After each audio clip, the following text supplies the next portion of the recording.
Ramesh railway station पर guard की नौकरी करता था। उसकी शिफ्ट हाल ही में रात की हो गई थी और उसका ट्रांसफर एक ऐसे रेलवे स्टेशन पर कर दिया गया था जो काफी सुनसान और वीरान था। वहां से ज्यादा गाड़ियां नहीं गुजरती थी और प्लेटफॉर्म भी अक्सर सुनसान ही रहता था। उस स्टेशन पर ज्यादा पैसेंजर भी वेट नहीं करते थे। शहर की आबादी भी कम थी। रमेश इस बात से काफी नाराज था कि उसका ट्रांसफर ऐसी वीरान जगह पर कर दिया गया। एक रात रमेश खुद से ही बड़बड़ाता हुआ चला जा रहा था। क्या मुसीबत है, अच्छी खासी घर के पास नौकरी चल रही थी, बेकार ही सुनसान जगह पर ट्रांसफर हो गया। 1 महीना देखता हूँ, फिर बात कर लूंगा ट्रांसफर की। उसका यहाँ नौकरी करने का बिल्कुल भी मन नहीं था। हाथ में लालटेन लिए और दूसरे हाथ में एक डंडा पकड़े हुए वो प्लेटफॉर्म के चक्कर लगा रहा था। बीच बीच में सीटी भी बजा देता। एक रात की बात है। उस रात प्लेटफॉर्म पर उसके अलावा और कोई नहीं था। रात के 2 बज रहे थे। रमेश ने देखा कि एक आदमी बेंच पर बैठा हुआ था। ठंड का मौसम था और वो आदमी ठंड से कांप रहा था। रमेश उसके सामने जाकर खड़ा हो गया और उससे पूछताछ करने लगा। कौन हो भाई? उसने देखा कि आदमी को ठंड लग रही है। वो आदमी कुछ बोल नहीं रहा था। उस आदमी ने कुछ नहीं कहा। अरे कुछ बताओ भी, कौन हो? आदमी बस ठंड से कांपे जा रहा था। उसने उसे अपने बैग से एक शॉल निकालकर दे दिया। आदमी जैसे ही रमेश की तरफ मुड़ा, रमेश डर गया। उस आदमी का चेहरा ही गायब था। रमेश वहां से भागकर वेटिंग रूम में आ गया। उसने जो देखा था उसे अपनी आंखों पर यकीन नहीं हुआ। वो फिर से कुछ देर बाद उसी जगह पर चेक करने गया तो उसने देखा कि वहां कोई भी नहीं था, बस उसका शॉल गिरा हुआ है। उसने वो शॉल उठाया और सुबह घर लौट गया। वो इस हादसे को एक बुरे सपने की तरह भूल गया। इतनी सुनसान जगह और इतनी गहरी रात, बुरा सपना ही होगा। रमेश, तू तो इस वीराने में अपना मानसिक संतुलन ही ना खो दे। उसने सोचा कि उसे नींद आ रही थी और उसने नींद में सपना देखा। अगली रात वो फिर से ड्यूटी दे रहा था। प्लेटफॉर्म के चक्कर लगा रहा था। रमेश टहलता हुआ थक गया तो एक बेंच पर बैठ गया। उसने घड़ी देखी तो 2 बज रहे थे। कुछ ही देर बाद उसके पीछे से किसी के चलने की आवाज आई। उसने लालटेन से पीछे मुड़कर देखा तो वहां कोई भी नहीं था। रमेश को लगा कि उसे नींद आ रही है। उसने चारों तरफ देखा और आंखें बंद कर ली। फिर वहीं कुछ देर बैठे बैठे उसकी आंख लगने लगी। तभी एक हाथ उसके कंधे पर आया और उसे जगाने लगा। पहले तो उसने ध्यान नहीं दिया, लेकिन फिर से ऐसा हुआ तो वो चौंक कर उठ गया। उसने चारों तरफ देखा तो वहां कोई भी नहीं था। रमेश को लगा कि उसने फिर से कोई बुरा सपना देखा है। रमेश ये सब सोच ही रहा था कि उसे पायल की आवाज आई। उसने चारों तरफ देखा तो उसे एक लड़की जाती हुई दिखी। रमेश उस लड़की को आवाज देकर रोकने लगा। रुको! अरे रुको! सुनो, रुको! वो जैसे ही उस लड़की के पास गया तो वो लड़की गायब हो गई थी। रमेश इस बार घबरा गया था। उसके माथे का पसीना साफ साफ बता रहा था कि वो बुरी तरह से डर गया है। रमेश ने ये बात फिर से किसी को नहीं बताई, लेकिन अब उसे प्लेटफॉर्म पर ड्यूटी करने से डर लग रहा था।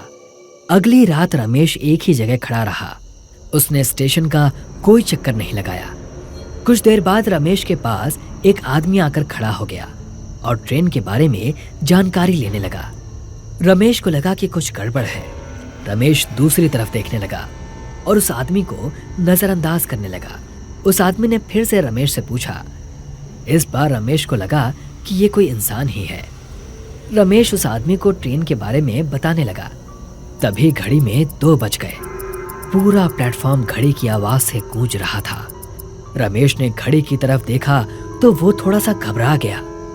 उसके सामने खड़े आदमी ने उसके कंधे पर हाथ रखकर उसे जगाया तो वो होश में आ गया। रमेश ने देखा कि सामने खड़ा आदमी उसे धुंधला दिखाई दे रहा है। उसने अपनी आंखें मली, उसे फिर भी वो आदमी धुंधला ही दिखाई दे रहा था। रमेश ने उस आदमी को बुलाने की कोशिश की तो वो भागने लगा। रमेश भी उसके पीछे भागने लगा और वो आदमी अचानक से पटरी की तरफ भागने लगा और गायब हो गया। रमेश अपना बैलेंस नहीं बना पाया और पटरी पर गिर गया। उसने ट्रेन की आवाज सुनी और घबरा गया।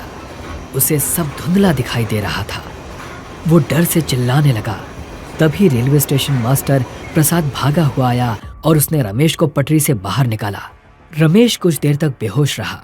रेलवे मास्टर प्रसाद ने रमेश के ऊपर पानी छिड़का तो वो उठकर चिल्लाने लगा। प्रसाद ने उसे शांत किया और उसे दिलासा दिया कि वो ठीक है। रमेश को कुछ भी समझ नहीं आ रहा था कि उसके साथ ये कैसे हादसे हो रहे हैं। प्रसाद ने पहले तो उसे डांटा कि वो पटरी के इतने पास क्यों गया। रमेश ने प्रसाद को अपने साथ घट रही सारी अजीब घटनाओं के बारे में विस्तार से बताया। प्रसाद तुरंत ही समझ गया। उसने कहा, इस इलाके में कई छलावे रहते हैं। वो सब रूप और शरीर बदल बदल कर आपसे बात करना चाहते हैं। उसके बाद आपको नुकसान पहुंचाने की भी कोशिश करते हैं। रमेश छलावे का नाम सुनकर बुरी तरह से कांप उठा। वो जल्दी से स्टेशन से भागने लगा। प्रसाद ने उसे समझाया कि ऐसे भागने से कोई फायदा नहीं है। बस इन सब का एक ही इलाज है कि जब भी ये तुम्हारा ध्यान अपनी तरफ खींचने की कोशिश करें तो तुम्हें इन पर बिल्कुल भी ध्यान नहीं देना है और छलावे से बातें तो बिल्कुल भी नहीं करनी है। रमेश प्रसाद की बात ध्यान से सुनता रहा। फिर थोड़ी देर बाद उठकर प्लेटफॉर्म पर जाने लगा। उसने देखा कि सामने से एक आदमी आ रहा है। वो आदमी और कोई नहीं, प्रसाद था। रमेश को समझ नहीं आया कि प्रसाद तो उसके साथ कमरे में था। फिर ये कौन है? तब तक प्रसाद उसके पास आकर उससे बात करने लगा। प्रसाद ने रमेश से उसकी घबराहट की वजह पूछी तो रमेश सन्न खड़ा था। अरे रमेश, क्या हुआ? इतना घबराए हुए क्यों हो? प्रसाद ने उसे बताया कि आज उसे आने में देरी हो गई क्योंकि उसकी पत्नी की तबीयत खराब हो गई थी। ये बात सुनकर रमेश को धक्का लगा। वो भागता हुआ रूम में गया। उसने देखा कि प्रसाद डेस्क पर बैठा हुआ था और अपना काम कर रहा था।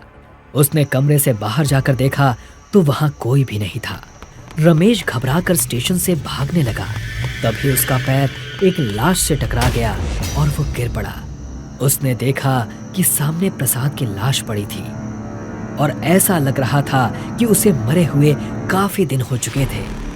रमेश घबराकर उठने लगा और उठकर भागने लगा। लाश की आंखें खुली और वो रमेश के पैरों पर लिपट गई। प्रसाद की लाश जोर जोर से चिल्लाने लगी कि उसे कोई बचा ले और वो मरना नहीं चाहता। रमेश को कुछ भी समझ नहीं आ रहा था। उसने अपनी पूरी जान लगा दी उस स्टेशन से बाहर निकलने में और घबराता हुआ रमेश उस स्टेशन से भाग गया। कुछ दिनों बाद एक नया गार्ड स्टेशन पर ड्यूटी करने आया। वो एक रात ड्यूटी कर ही रहा था कि तभी उसने देखा कि घड़ी में 2 बज गए थे। सारा प्लेटफॉर्म खाली था। तभी उसके कंधे पर किसी ने हाथ रखा। गार्ड ने देखा कि वहां कोई नहीं था। वो प्लेटफॉर्म के चक्कर काटने लगा कि तभी उसे एक परछाई दूर जाती हुई दिखाई दी। वो परछाई एक शरीर में बदल गई और उस गार्ड के पास जाकर खड़ी हो गई। गार्ड ने पीछे मुड़कर देखा और उसके सामने रमेश खड़ा था।